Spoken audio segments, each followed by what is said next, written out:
Monolith.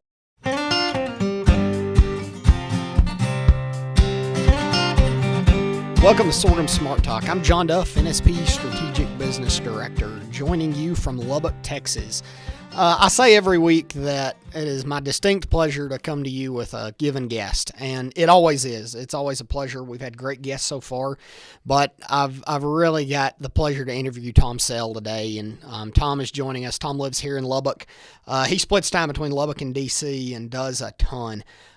Tom is managing partner of Combest Sell and Associates, lobby firm and government relations, and really more than that, shop based here in Lubbock. They represent national sorghum producers and a number of others in Washington, D.C.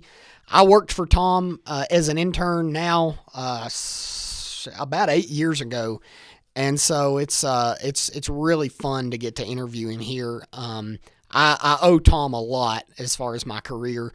He introduced me to Tim Lust and Chris Cogburn, and he's a big part of the reason why I'm here today, and it is really exciting to bring him in and visit with him. Tom, welcome to the show. Thank you, John Duff. It's so fun to get to be with you here today, and it's been fun to get to watch your career blossom over time. And I know how much the sorghum producers rely upon you, and you bring a lot of passion and intellect to the job. So it's been really fun and rewarding to see you. And it's one of the most gratifying parts of the work we do is getting young people started in kind of the passionate, unabashed advocacy of agriculture that our firm is known for. And it's just fun to bring young people up and then set them, whether it's in Washington, D.C. or with trade associations like the National Sorghum Producers. You know, everyone needs to be involved at various levels. This is an incredible grassroots organization, and it's just been really gratifying to see your career blossom here. Well, thanks, Tom. I want to get more into that topic here in a second and kind of flesh out more what you do to mentor students and young folks, because you do a lot, and it means a lot. Personally, it means a tremendous amount. But let's back up a little bit. Tell me about your background. You were a West Texas guy locally. You grew up here. So tell us about kind of when you grew up and how you grew up, how you came through school, and where it led. All right. Yeah, so I'm a fifth generation West Texan. That I had my great-great-grandfather moved to this high plains area or southern high plains area of Texas in 1905, No Milton Cell. So that's really when this area was being broken out. So we have deep roots here. Nothing auspicious, nothing fancy. This is one of the last really significant farming areas that was settled in the United States of America. Kind of some of that last land available for younger siblings to go and own a piece of property and make. Now, was he a farmer? He was, yeah. So right up around cool. Petersburg, Texas. So my family, the Sells, were on the south side of Petersburg. The Scarboroughs, my mother's maiden name, big family there, are on the north side of Petersburg. And so I have legit West Texas agricultural roots. My parents actually moved to town. Both of them were the first in their respective families to get a college degree. They both came to Texas Tech University, got married when they were 19 years old, and kind of typical thing in the 60s. And Dad became a banker and was a fairly prominent banker in West Texas. Really, it was during a time when the cattle feeding industry was blossoming in West Texas. Of course, now about 25 to 30% of the nation's fed cattle come out of this region. So he was instrumental in the development of that industry. We moved between Lubbock and Amarillo. I actually graduated high school in Amarillo from Tascosa, but really I grew up, even though we had strong agricultural roots, I was a city kid. I was into sports and high school activities that were very, very, very urban. I really didn't. I never thought about going into agriculture in any way until when I was at Texas Tech as a sophomore. The dean of the college at that time, a guy named Dr. Sam Curl, who later went on to Oklahoma State. But Dr. Curl ran into me on campus. We had known one another from church growing up, and he's like, Tom, what are you? I was arts and sciences undecided at the time, and kind of, what do you think you're going to do? Are you going to get into business or finance like your father? Well, I'd kind of like to, but I don't necessarily want to follow his path directly. I don't want anything to come too easy, was my attitude. He sold me on the agricultural college. He just said, look, come there. We have smaller classes. Our faculty, our professors really care about the students. There were also scholarships available, and so I was recruited into the ag college, got into ag eco and ag business, and really finished out the college career there. And that's what led me to get more interested in politics and policy. Although growing up in this area, we always had great, robust discussions around the dinner table at night about what was the right thing to do, and we talked about public policy a lot. My father loved those conversations and loved reading and thinking along those lines. So it came naturally for me when an internship came up. I noticed my senior year of college, I didn't really know what I was going to do. But Texas Tech awarded one internship in Washington, D.C. per semester. And I leveraged all my contacts, all my kind of academic career to go for that internship, somehow won it, and was placed in the office of Larry Combest. That was 1995, and then he hired me back later after I graduated to start in January 2006. So I've been involved in ag policy very distinctly since that time, and it's a challenging environment. But I tell you, from the start, when I first went to Washington, D.C., it wasn't that cool to be involved in agricultural policy. In fact, we started as young staffers, myself and a guy who works with us now, a guy named Jeff Harrison, actually. We started a group on Capitol Hill. Capitol Hill is a young place, a lot of 22 to 26-year-olds, and then a few. You have the congressmen and a few senior staff, but a very young place. We wanted to make it cool to be involved in agricultural policy, so we started kind of a fraternity group, just young staff, male and female, and we called it Locamus Porcus, which is Latin. You can look up the translation. There's nothing profound. In fact, it's quite unprofound. But the idea was just to have some fun around agricultural policy because it touches everything. Look, if you're interested in trade, taxes, environmental policy, what we're doing on the 200 some odd million acres of land that are dedicated to production agriculture in this nation, the single biggest land use in our nation, touches all those areas of policy. So we nerded out as young guys and have continued to nerd out in a career over the issue of agricultural policy, something that's so fundamentally important to our society. So that's kind of how we got to where we were. Obviously had a great run on Capitol Hill, about 8 years working for Chairman Combest, both in his personal office and then later when he became chairman of the Ag Committee in a very difficult time in agriculture. That 1998, 1999, 2000, we were able to get the big ARPA rewrite, the crop insurance rewrite done in 2000, and then the very significant 2002 Farm Bill, where we were able to secure some extra dollars, reinstitute a countercyclical component into our decoupled farm programs under the Freedom to Farm model, but with a strong safety net to boot. So we had a great run in Washington, D.C., and have been very privileged to get to interact with and represent and fight for farm families during that entire time. Well, that is that's awesome background, Tom. It's sometimes it's hard to ask follow-up questions when the answer is that good. That was excellent, and the breadth of that covered a lot of things. But back up one more step. You came back to Texas Tech. You graduated late 90s, and then step by step, what all did you do? You've worked on the Hill. You worked for the committee. You worked for the personal office. You worked at USDA, and then you came back to law school. So kind of take us through that and how that process went and how it's kind of shaped what you're doing now. Yeah, so I did that internship, and it was incredible with Combest. That was when the Republicans had taken over in the 104th Congress, Newt Gingrich's contract with America, all that. Combest was coming into more leadership roles. He wasn't yet chairman of the Ag Committee. Came back, courted my wife, very importantly. That last semester of when I was in college, she was living in Spearman, raising money. She was actually going to go into the mission field. So I was competing with that lofty calling as I was trying to convince her that it'd be better to be interested in this really cool cat, Had some disastrous dates along the way, right? You know the story. Oh man, in college, she was not digging my chili. She was very, very popular and had a lot of young men suiting her, and I was not that cool. I didn't have very good conversation, but I was persistent. And so you when like I came ag back, policy? Oh yeah, right. Super cool, right? But when I came back, she was in Spearman. We actually just started talking in a new way, and we were getting to that more serious point of life, right? You're graduating college, you're deciding what you want to do, and we really fell deeply and madly in love, particularly her. The pursuer became the pursued. It was a weird. No, I'm just kidding. But we were able to. We started dating, and she actually came up to D.C. and we continued to date some up there, and then we did get married. But when I went back, I went in Combest personal office, was doing kind of this drudgery type of work of being a legislative correspondent, responding to letters and inquiries to a congressional office, which is very important work, and it really trains you up, both in your writing and your communications and your policy research skills. Then I became his agricultural specialist. Were you actually typing those letters on a typewriter back then? I mean, things have changed so much on the Hill. The late 90s, things have changed quite a bit. It's a good question. I'm not going to take offense. You're making me sound really older than I am. But we didn't have email in the office when I first went. Right. Yeah. So we did have word processors, computers, all that kind of stuff, but we didn't have email.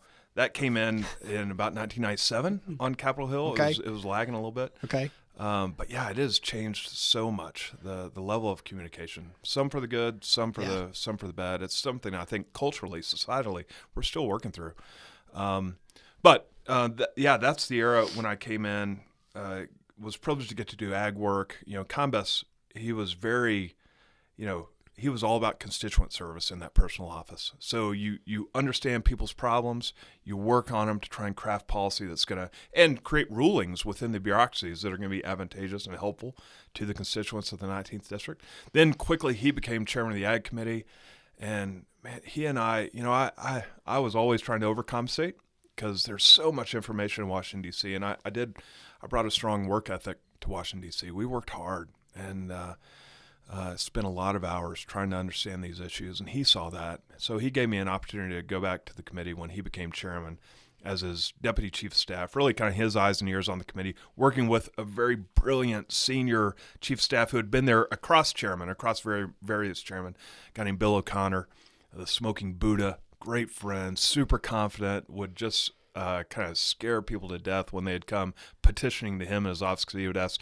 brilliant, tough questions. So he and I were able to kind of be the yin and the yang. I was the good cop, he was the bad cop, but we were able to get a lot of things done in a difficult time in agriculture. So I served there from 1999 to 2003. Then did a brief stint down at USDA under the Bush administration. I was director of intergovernmental affairs under Secretary Ann Veneman. Enjoyed that, but it wasn't like, we were also worried. Kyla and I, my wife, we were both West Texas kids. We were scared that we were going to be in D.C. all of our lives. Not really scared. We loved it. But we just didn't. We never thought that's where we belonged for a lifetime. So we wanted to move back home. The way I did that was just kind of by officially resigning, going from a salary to no salary, going back to law school as a 31-year-old with 2 kids on the ground.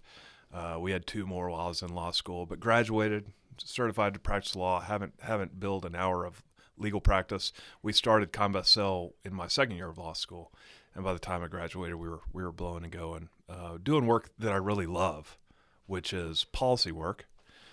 So thinking about legal problems on a broad stage, right? You're writing law that's going to apply to everyone. You're trying to create a level playing field for people to do business. And that was the field I love, and also the constituent work and all the kind of organizational efforts that go with that. So I've been very blessed to get to do that work now since 2005. So tell me about Combest Sell a little bit.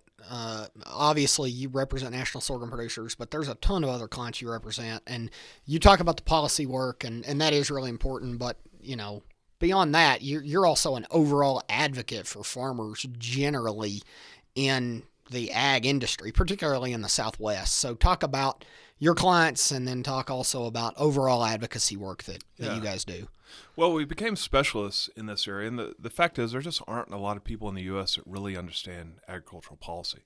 But it is so fundamentally important, right? If you have it right, if you get it right, then most of the population won't care. They have food available. They can. They're not spending an obscene amount of their overall disposable income on food. They can argue over things like, do I want organic or non-organic, or steel cut or non-steel cut. Offensive lineman never wants to hear his name called because that typically means he screwed up. Yeah, no, that's exactly right. So the fact that not a lot of people really understand it is an indication of the success. Obviously, if we get it wrong, then everyone's going to be concerned about famine, agricultural policy, right? Political unrest, yeah. Absolutely.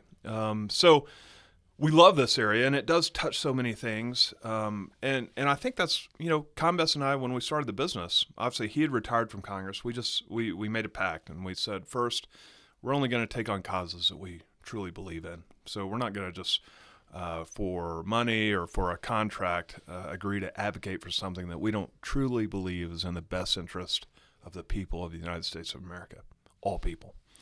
So that's where we started. So we sleep well at night, and we bring a lot of passion to the work that we do. We've been blessed to have great clients, all in the world of agriculture or rural issues. So like the National Rural Electric Cooperative Association has been a long-term client.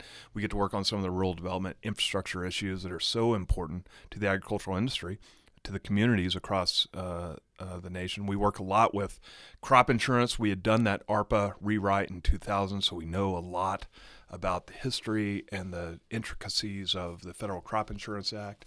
And we get to work with agents who are really in a great place. They're the advocates for the farmers, and they're also an agent of the companies. So they're in this kind of middle ground approach. You know that well, doing some of that work yourself, and it's a really fun organization to get to represent because they understand the business of farming very well.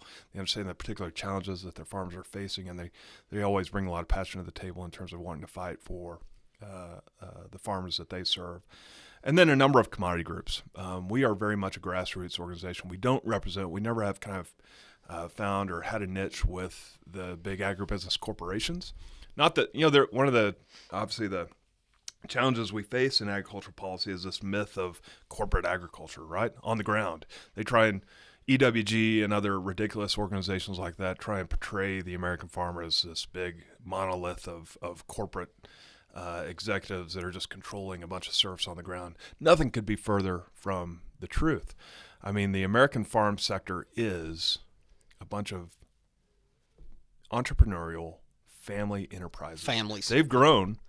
Right, they've had to achieve economies of scale because we've always had a thin margin business that's up and down, and so we have this incredible machinery. We have great companies like John Deere and Case IH and others that are allowing one individual to cover more and more ground more efficiently. So there's no doubt been growth, but we still have the creativity and the investment and the dynamic nature of an agricultural sector that is a function of independent, entrepreneurial family farmers out there trying to get better every day and pass it on to the next generation in a better way than it was passed to them. That is an amazing blessing for this nation. It's an incredible economic model. It's not well understood. There aren't many of them in the nation today, which allows most Americans to employ their intellectual capacity in other great pursuits, right? And that's the way you want it. But this agricultural enterprise that we have in the U.S. is really special, and it goes back to a bunch of great families dotted across this nation that keep us well fed, that keep the cornucopia full on a yearly basis. We're coming up to Thanksgiving. If you look at the early Thanksgiving resolutions of our nation, you would regularly see, we're thanking God for the blessings of this nation. Among those, the farmers who keep us well fed, who take substantial risks economically and emotionally to keep us in a land of plenty. So proud to do the work. I mean, that's cool. I think we get wrapped up in the wonky details of policy, and certainly there's a lot of that in crop insurance policy these days. And I'm as guilty as anybody. No. In trying to put a spreadsheet behind everything, even when the spreadsheet may not be the best way to go about it. But there's also that component you alluded to, families giving thanks, and you've done a lot of work advocating. I don't want to say touchy-feely. That's the wrong word. But you've done a lot of work trying to telling the story better, engaging folks at a grassroots level to tell the story to the consumer. You've been involved in bringing Miss America on as an advocate for American agriculture. That was a fun project. So tell me a little bit about the additional things you do that represent agriculture to the public more beyond Capitol Hill. Yeah, I do also count it a great blessing to live in this great nation that protects our freedoms greater than any other governmental system in the history of the world ever has. this great United States of America. We have a great First Amendment right to freedom of speech and freedom of religion, and among those freedoms of speech is a right to petition your government for redress of grievances, to try and be involved in the public policymaking process. Now, that's not a pretty process. If we all agreed, it might be easy, but people are disagreeable, right?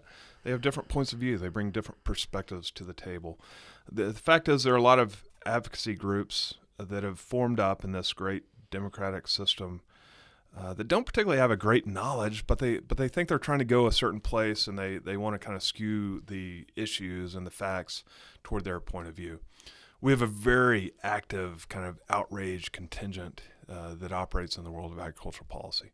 Most notably, you have the Environmental Working Group. You have which is a very kind of liberal environmental group that's active in Washington, D.C. Then you also have groups on the far right, like Heritage Action or the Cato Institute or the American Enterprise Institute, that tend to want to go more libertarian in their views, get the government out of everything, and for whatever reason, they tend to focus on agriculture more than anything. Even though the government has had a role in agricultural policy since the very beginning of our nation, right? We were a great democratic experiment. Fundamental to that democratic experiment was what? Having ordinary people actually own the land. This was revolutionary. No other land had ever done this like we were. In fact, some of the earlier writers were really skeptical that ordinary people like you and me, John, could actually have the gravitas or the responsibility to manage land over time. There were many advocates who said, no, we need to just have a landed gentry, right? And you're talking about the founders. Yeah, this is way back. And I'm sorry, this is not what you probably wanted to talk about today, but no, it's important for policy. But the point is, we've had agricultural policy, deliberate, thoughtful agricultural policy in our nation from the very beginning. And so to just say, we need to get the government out of agriculture, well, that's hard to do, because we have a system of laws that go down to the very things like private property rights, what you can do on that land and what you should do on that land. And so we've wanted, as a nation, for matters of national security, for independence, we've wanted to foster a domestic agricultural industry, also for the economy and for the sake of our culture. It breeds a culture of hard work and work ethic. So we've always had these deliberate policies, and so you get these kind of ridiculous new outraged groups that, for whatever reason, even, they are truly libertarian-minded, they want to shrink the government, but they don't have the courage to take on something that gores everyone's ox, so they pick on agriculture, right? Because it only gores, there's only by definition 2 million farmers in the nation. That's someone who sells more than $1,000 in goods. So in fact, there's a lot fewer people than that. And so they try and make hay out of the fact that, we need to get the government out of everything. Chief case being agriculture, because we have these 1933 big New Deal programs that pay farmers to not produce the land or something like that. It's ridiculous. It's dated. It's not accurate, but we've got to fight that fight. The Environmental Working Group, they have hidden agendas behind what they do as well, but they love to frame farmers as just welfare kings and queens who sit by their mailbox and wait for a check and don't really do anything. Now, is that the reality that you know, Duff? Nope. I mean, nothing could be further from the truth. There's not a sector that has more hardworking individuals who really, considering the return on investment, it's not the best in agriculture. It's gratifying work. You sleep well at night, unless you have a storm coming, because you're doing something important that is important. I don't know a farmer who's not in part altruistic in what they do. They say, I want to farm because it's important work and I love doing it. And it's a lifestyle choice. But you don't find many young farmers who say, I'm getting into it because this is going to be the best way for me to make a lot of money over the next 10 or 20 years. It just doesn't happen.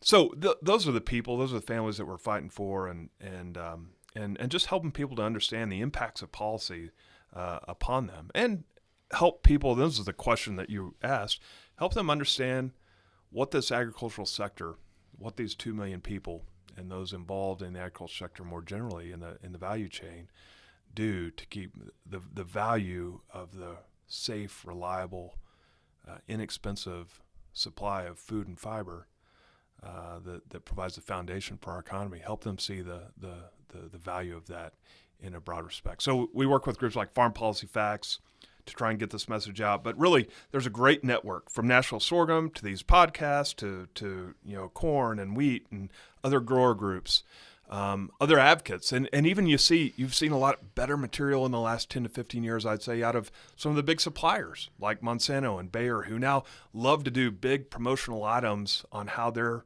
advocates and standing up for agriculture. And that's brilliant. We want people to tell that story more and more because there really is something to be proud of there. And we need to stand strong, not negotiate against ourselves, not minimize the value of what U.S. producers do. We need to all see a greater value in that.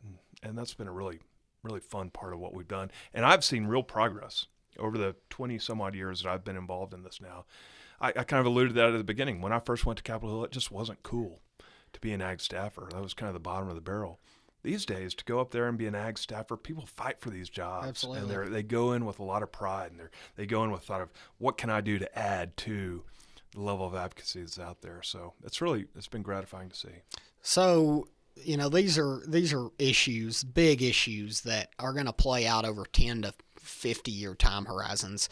Talking about feeding 9 billion people in the next 30 years is a significant task, and it's going to take a lot of folks for a long time that are thinking in those long time horizons.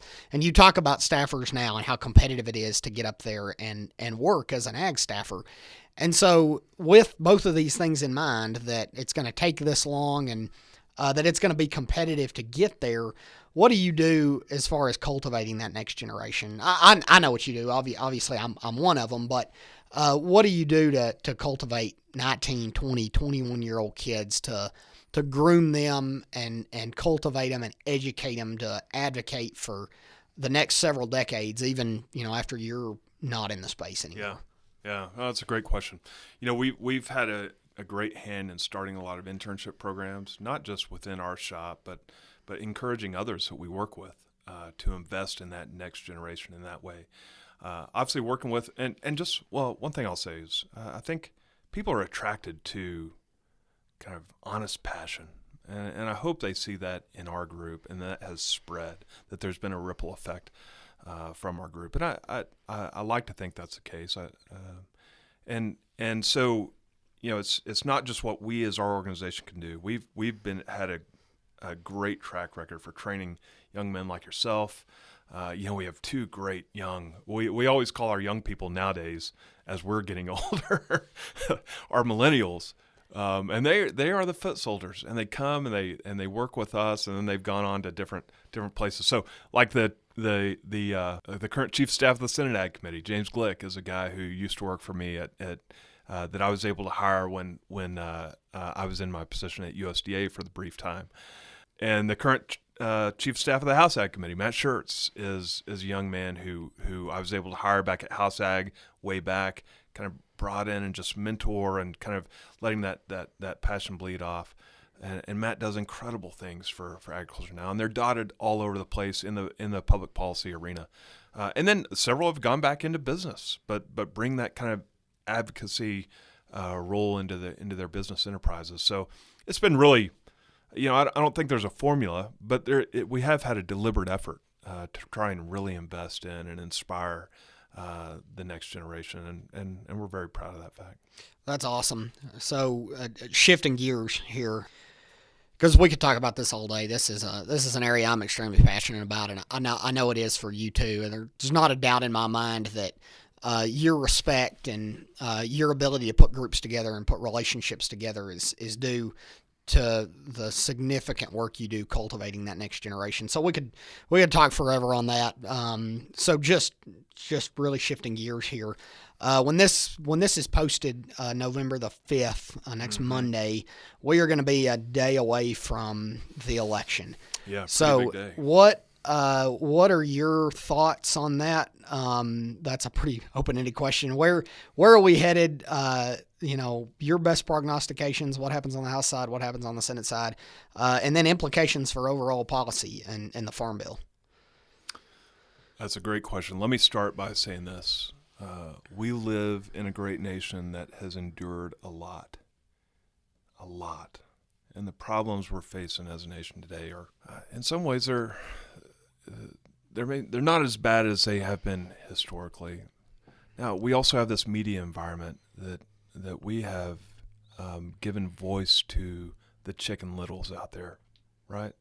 Those who are wanting to call for or predict, gosh, have you heard these predictions lately? Trump is the greatest threat to democracy? What does that even mean? It's ridiculous. It's a ridiculous, on its face statement. Now, there are real threats that could be out there. If he wanted to do something to actually amend or infringe upon our First Amendment rights, you could say that with some credibility. But there's been nothing done that gives that kind of ridiculous statement any kind of credibility. So my first statement would be, it's going to be okay. Take a deep breath. We live in a democracy. I mean, I tend to be on one side. I'm going to vote for who I'm going to vote for.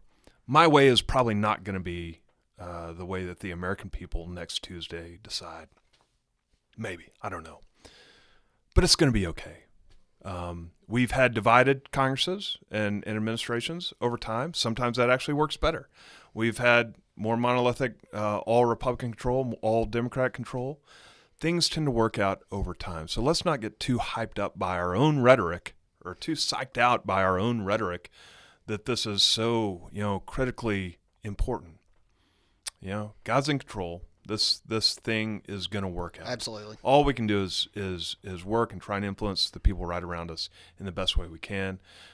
Pray for your leaders. It's going to be of either right. party. Yeah, and let's get passionate about the issues, but let's try and tone down this rhetoric of the great threats to society. We've got it so good. We do. The problems we have today, our grandparents would who were going through the Depression would say, seriously, you're worried about that? That's all sounds like gravy to me. As they ate their canned tumbleweed in Dalhart, Texas. Yeah, and rabbits too. Yeah, it's just remarkable what we have. And I think that's part of our communication generation. It's just there's not a whole lot of new news, so you got to hype up the news that's there, right, and make it sound a lot more strict than it is. So. The predictions are that there's going to be that the Democrats will take over the House by a slight margin. Now, the question is, do they just take back a few seats, or do they take back enough to actually give them the majority? The belief is the Senate is going to be held by the Republicans, and the Republicans may even pick up 1 or 2 seats in the Senate. Obviously, President Trump is where he is, and I think the administration has, in a lot of ways, settled out here 2 years into the first term. President Trump is obviously stumping and campaigning all around the nation, wanting to make this kind of a referendum on the Republican policies. We'll just see. There's no question. Polls and pundits have underestimated the significance and the power of President Trump in terms of his ability to connect to the common voters, and we'll see if they are under predicting that again. Certainly the polls seem to indicate that Democrats are going to have more juice, but it's been interesting. And no question over the last few weeks that has changed a little bit post-Kavanaugh and all this kind of stuff. So we could speculate all day, but the fact is none of us know. But I would say for November 6th, take a deep breath. It's going to be okay. From my job, we're always trying to look at how do we make sure whoever is in control, absolutely, yep. Republican or Democrat, how do we make sure we have good people there who understand agriculture and will be able to lead into whatever regime is in leadership at the time? And I can honestly say I feel like we're going to be okay either way. We love Chairman Conaway on the House side. If Mr. Peterson takes back over as chairman, we love Mr. Peterson. He's a great friend of agriculture. So we're going to be okay in agriculture and in the bigger picture issues. There are a lot of responsible people in Washington, D.C. that are working to do the right thing. Doesn't always look like that, isn't always portrayed that way. You always see the ugly. People aren't writing news stories that say, boy, there are a number of these are the 10 senators that really work across the aisle and do a great job in that and kind of keep everyone honest. You just don't see those stories. We could write them. We should write them, maybe more, but we don't. We tend to highlight the jokers and and the bad guys. So it's going to be all right, John. That's my long-winded answer to your question. Well, that's great advice. We should probably all heed it a lot more often. I think you're right. We get so bogged down sometimes at sorghum in the minutia, and for us, a lot of times it's regulatory. So when we're working on a regulatory issue that takes us 5 years, we get really bogged down, and sometimes we get we get upset because things aren't going our way personally. But at the end of the day, we have to do what's best for farmers, and specifically sorghum farmers. And we can do that with either party in control. And we have to not forget to voice our concerns and cultivate those relationships no matter who's in power. Well, that's right. And frankly, I wish more people would get involved in the minutia, because these are really policy questions. And too often in today's media, we tend to make them more personal, right? Yeah. And so we say, all right, let's talk about immigration. Let's actually get into the minutia of what kind of workforce is needed. Here we are with record unemployment numbers like we've never seen in terms of low. Yeah. And clearly we need workers because the economy is growing at a greater annualized rate of more than 3% for the first time in many, many years. We're adding on jobs as an economy. How are we gonna address that? And let's talk about that thoughtfully and logically, and work through the gory details of that. I wish our policy discussions were more along those lines, because that also tones it down. When it actually kind of makes it get a little bit boring and tedious. That's where guys like you and I can really thrive, John. So, but it's important. I mean, it's important for people. If the Democrats take control of the House, I hope they don't spend too much time just trying to make it personal with Trump, investigations, this and that. That's not productive. It doesn't get to the policy challenges that we have as a nation. I hope they would use that majority to actually try and accomplish some things on the legislative agenda, which need to be accomplished.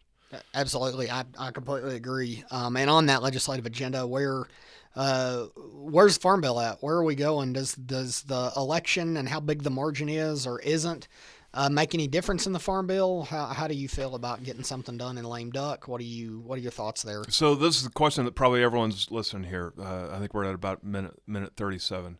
Is the Farm Bill going to get done? Well, do keep in mind first, after this election, you'll have what's called the lame duck Congress come back. So the new Congress that's elected on November 6th won't be seated until January 3rd, I believe. And so the existing Congress, the 115th Congress, 116th Congress, will go back the second week in November, and they will take up the remaining legislative items that have to be taken care of. There's some appropriations bills. There's obviously the Farm Bill. So you'll have the same chairman, the same ranking members. Obviously, you'll be looking at a new Congress. But once this current seated Congress that goes back in lame duck adjourns, sine die, then all the bills that are associated with this Congress die. So if we don't get the Farm Bill done in this lame duck session, we would be starting from scratch in 2019. I can tell you, John, no one wants to do that. Not Debbie Stabenow, not Colin Peterson, not Pat Roberts, not Mike Conaway. They are resolved to get this bill done. They're working as we speak on deals. It's hard. They're not back yet, but the staff are working to get into closer proximity of having a deal where they could pull it together in a matter of 48 hours. And I think they're going to get there. If they don't, I'll say this: it's a tremendous failure. I mean, these guys have been entrusted with the responsibility of getting this done. There's nothing in terms of the policy items that have kept this Farm Bill from getting done thus far. There's nothing that's such a big deal that would make it worth not getting this bill accomplished in November or December during this lame duck Congress. So because of that, and I think everyone would agree with that statement, and they know it. Because of that, I think they will get it done. There's tremendous needs in the country right now. There's a lot of uncertainty in the marketplaces on the trade front. Commodity prices are not good. Farms are not cash flow in the way that we'd like for them to cash flow. It's going to be an ugly lending season for a lot of farm families. Congress has the opportunity to take care of one of the elements of uncertainty by getting this Farm Bill done, and they'd be really remiss. It would be a shame if they don't get it done. And I think they will get it done. Well, that's a great way to wrap up there, Tom. Purposely, we went nearly 40 minutes without talking about the Farm Bill, so everybody would listen for the entire time so they can hear your thoughts on the Farm Bill. So I hope it was helpful. So that's great color there to wrap up. I just want to point out one last thing that I didn't point out on the front end and kind of highlight is Tom said in 1995 he went to work as an intern for then Congressman Combest. And if you paid attention and you heard on the front end, Tom works for and is managing partner of Combest, Sell and Associates. So 1995, Tom started as an intern, and ultimately he became a business partner with former congressman and then chairman of the House Ag Committee, Larry Combest. So any of you folks out there listening that are young or maybe not even young, you just want to get involved and you want to make a difference and you want your voice to be heard, whether it's in policy or whether it's in general agriculture, get involved. Tom started as an intern in 1995, and he ultimately became business partners with one of the most well-respected men in the history of U.S. ag policy. Your voice matters, and if you are willing to stand up and make that voice heard, Tom is living proof. I'm living proof. Jennifer Blackburn here at Sorghum is living proof. You can start from humble beginnings, and you can have a lot of impact if you're willing to work hard and tell your story. Tom, thank you so much for joining us. It's been a great pleasure. Thank you, John. Thanks for all that National Sorghum Producers and the Checkoff Program do for U.S. agriculture. Well, thanks for joining us. Tom Sell, Combest, Sell and Associates. Join us next time on Sorghum Smart Talk. In the meantime, check us out on Google Play Music, Libsyn, SoundCloud, iTunes. Check us out on our web homes, sorghumgrowers.com and sorghumcheckoff.com. Follow us on Instagram or Twitter and like us on Facebook. Thanks for joining us.